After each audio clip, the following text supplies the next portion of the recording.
You know, Eric, this is really inspired by the National AIDS Quilt, and it's a way for family members and friends and loved ones to memorialize people who lived with HIV and AIDS, and is really a way of saying we love you forever. Started in 1997 as our tile project here, and I just love seeing it up here on this wall. It's beautiful.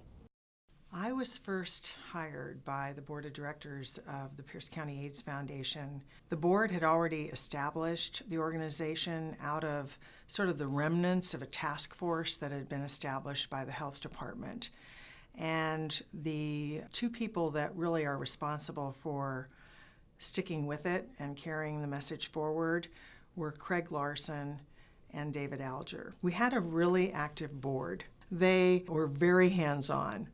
And so we had people that facilitated support groups, we had people that delivered food to people's homes, and that eventually gave way to our plans to do the AIDS Walk. One of the things I'm really proud about our history as an organization was in relationship to that collaboration with other organizations here in the community. The Needle Exchange program was started by Dave Purchase, and it started out after David had an accident, and he took his settlement and purchased syringes. He bought a little tea table that he would put together on a street corner, and he would exchange needles downtown. In those early years of the epidemic, we really didn't have much context for people living. So the organization's mission at that time was to both stop the spread of HIV and to serve people who were already affected by the disease.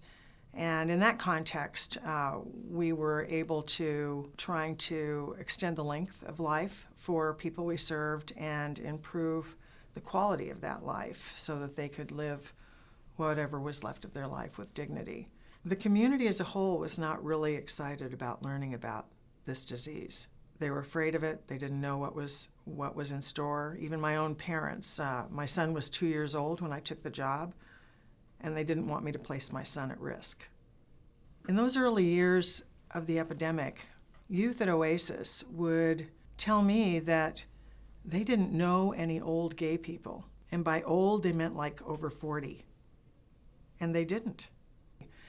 We have had since the beginning a very committed staff, the likes of which in my 30 years of working in nonprofit organizations I've never seen before nor seen since. The commitment, the energy, the selflessness, the love that they showed.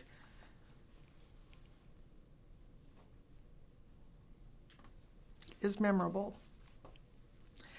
Particularly, I want to point out that our staff was confronted with the reality of the loss of a person, the loss of a client on one day, and the next day welcoming new clients into their caseloads. During my 18 years with the organization, I think we had a little over 600 people die. And I will be honest, when I learned that the AIDS Foundation purchased an office building, it broke my heart.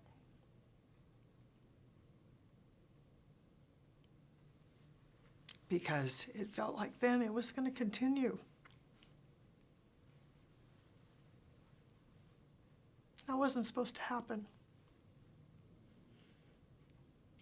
The courage, compassion, and resilience that our founders displayed back in the beginning are still threaded throughout the organization and our work every day. Whether that's the courage of staff, the early days where they stood up and made sure that people were paying attention to the disease, paying attention to our clients, the courage that our clients have coming through the door to get their services, fighting stigma that they face every day in their lives, the compassion of our staff to hold space for our clients and work with them and meet them where they're at. That has not changed over the 30 years, and it's a beautiful thing to watch. As I make my way through the organization every day and listen to the conversations that people have and see the interactions they have in the lobby, that compassion, that heart, that love that this organization was founded on still continues throughout today. So the number of people who are dying from HIV or HIV-related causes these days is much smaller.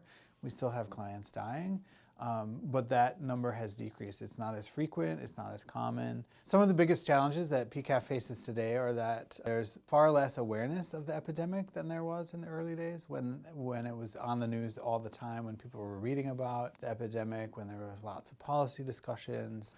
Now we aren't that visible. People tend to think that the disease is over. They're not hearing about it in the news, they're not reading stories in the newspaper. What I most want people to know is that PCAF is still here doing the hard work every day, that there are still people living with HIV who need our services, that there are still people at risk for HIV who need our services, that HIV stigma still exists.